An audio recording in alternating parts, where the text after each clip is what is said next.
विद्या की देवी माँ सरस्वती के चरणों में सत सत नमन। आज वार्षिक खेल प्रतियोगिता,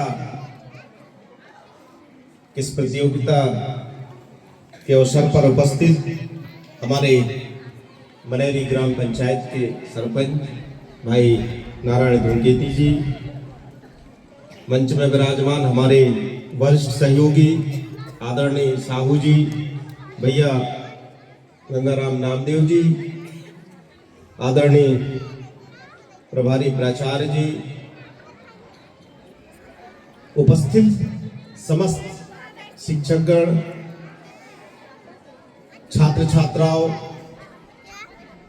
आप सभी को ये 2 दिवसीय खेल कूद प्रतियोगिता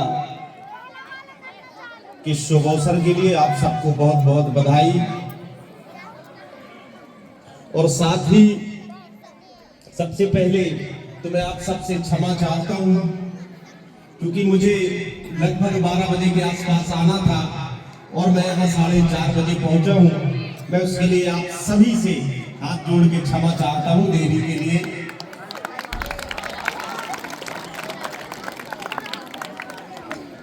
समस्त उपस्थित छात्र छात्राओं, जैसा कि हम सब जानते हैं कि खेल कूद से हमारा शरीर स्वस्थ रहता है और शरीर स्वस्थ रहेगा तो हमारा जो मन है वो एकाग्र रहता है, और जब मन एकाग्र होगा तो पढ़ाई में हमारा मन अच्छा लगेगा। तो आप सब अभी 2 दिवसीय जो खेल कूद प्रतियोगिता आयोजित है, आप सब बढ़िया भाग लें और अपने जीवन में शिक्षा के साथ साथ खेल कूद पर भी ध्यान दें। शायद आप सबको जानकारी होगी कि एक मंडला की बेटी सुचि उपाध्याय जो क्रिकेट में भारतीय टीम में उसका चयन हुआ और वो खेली। ऐसी है एक आदिवासी क्रांति गौड़ जो बहुत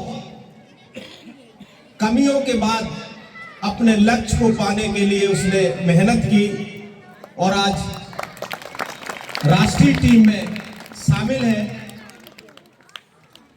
और बहुत प्रतिभाएं अपने मंडला जिले में भी। एक मोहगांव ब्लॉक में पीटीआई है रमा परती, वो हमेशा 200, 300, 400 मीटर की दौड़ में टॉप में रहती है। अभी पीटीआई है पर वो अभी भी उसमें भाग लेती रहती है। अभी जबलपुर संस्कार धानी की ओर से उनका भव्य स्वागत भी किया था मानस भवन में। तो ऐसे बहुत से खिलाड़ी हैं जिनसे हम प्रेरणा लेकर के, कोई क्रिकेट में तो कोई वॉलीबॉल में तो कोई फुटबॉल में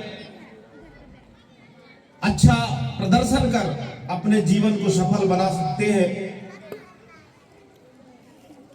साथ ही हमको क्या करना है, अभी मेरे ख्याल से प्राइमरी से लेकर नर्सरी से लेकर के हाई स्कूल तक हमारे बच्चों को यह नहीं मालूम रहता कि हम किसके लिए पढ़ रहे हैं।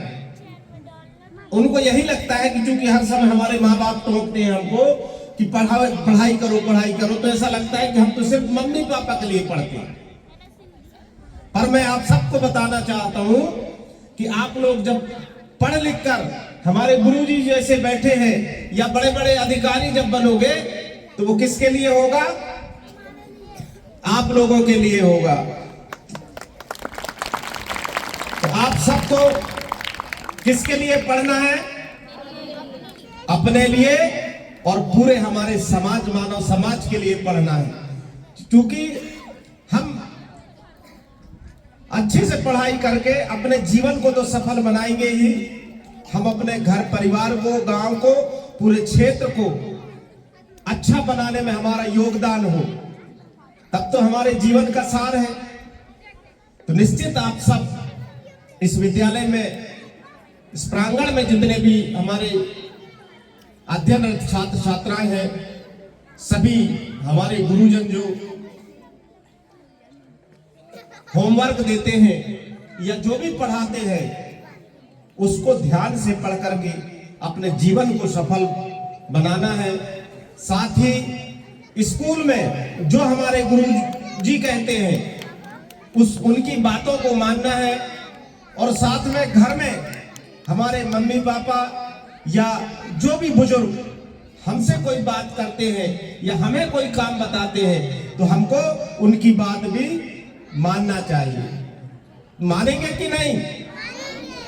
हाँ, आप सब घर में भी अपने मम्मी पापा की भी बात मानो और गुरुजी की भी बात मानो, तब आप सबका जीवन अच्छा बनेगा। साथ ही हमारे आदरणीय गुरुजन बैठे हैं, मैं आप सबसे आग्रह करना चाहता हूं, हम क्या चाहते हैं? सब यही चाहते हैं कि हमारा जो कल है, आने वाला कल, वो अच्छा हो। तो आने वाला कल क्या है? यही हमारे जो देश के भविष्य है, यही हमारे कल है। अब हम क्या चाहते हैं कि हमारा कल कैसा हो? यदि हम ये चाहते हैं कि हमारा जो भविष्य है, आने वाला कल अच्छा हो, तो हमको उस हिसाब से मेहनत करना पड़ेगी। आज मेहनत करेंगे तो कल उसका परिणाम दिखेगा। तो मैं आप सब, हमारे गुरुजन हैं, मैं आप सबसे आग्रह करना चाहता हूं कि ये हमारी जो आने वाली पीढ़ी है, हमारे देश के जो ये होनहार बच्चे हैं, यही हमारा भविष्य है। इनको हम जितने अच्छे से संभाल सकते हैं, वही हमारे कर्म का या हमारे कर्तव्य का एक परिणाम होगा। आप सब बच्चे यहाँ उपस्थित हैं, आप में से कौन डॉक्टर बनना चाहता है?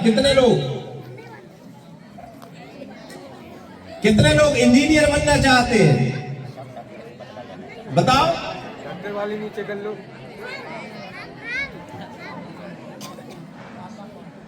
कितने लोग वकील बनना चाहते हैं? बताओ।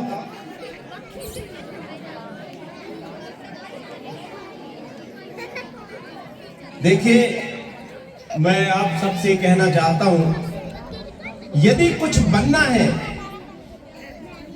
तो अपने को ही प्रण लेना पड़ेगा कि मुझे डॉक्टर बनना है, कि मुझे इंजीनियर बनना है, या एक अच्छा वकील बनना है, या एक प्रशासनिक अधिकारी बनना है।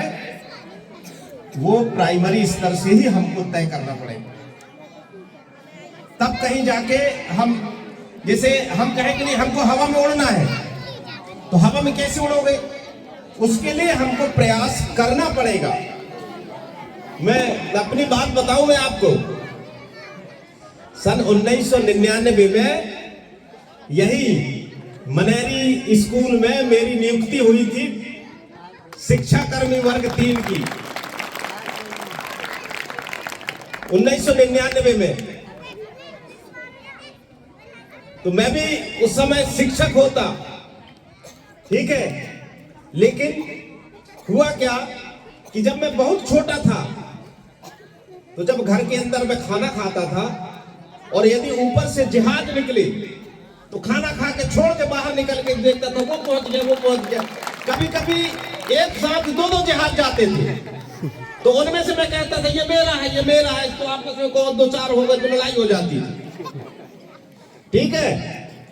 तब मैं सोचा कि मुझे एक ना एक दिन इन हवाई जहाजों में घूमना है, मुझे इन हवाई जहाजों में घूमना है। और जब मैं कक्षा 2री में था, तब मेरे से घर में पूछा गया कि तुम क्या बनना चाहते हो? तुमको 2 में से एक तय करना, एक डॉक्टर बनना या इंजीनियर बनना है। तो मैं कक्षा 2री में था, तब मैंने प्रण किया कि मुझे इंजीनियर बनना है।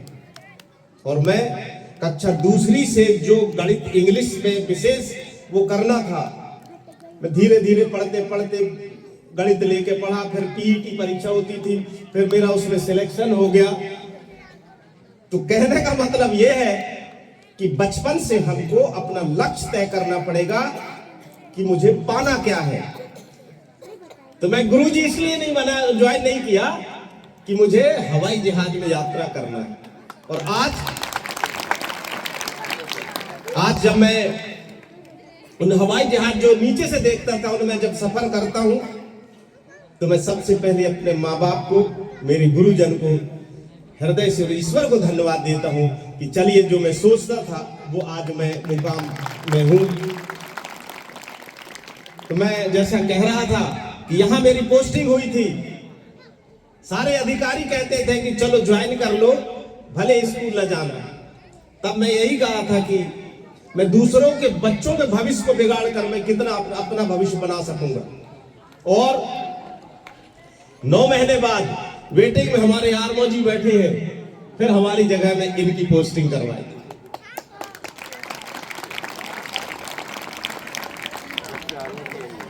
तब से आरमो जी हमारी जगह में यही है। पर मैं भाई आरमो जी से भी कहना चाहूंगा कि मैं तो उस काम को नहीं कर पाया, पर आप कर रहे हैं तो बहुत अच्छे से करना, ताकि ये सोचो कि मेरा जो सपना है वो भी पूरा हो।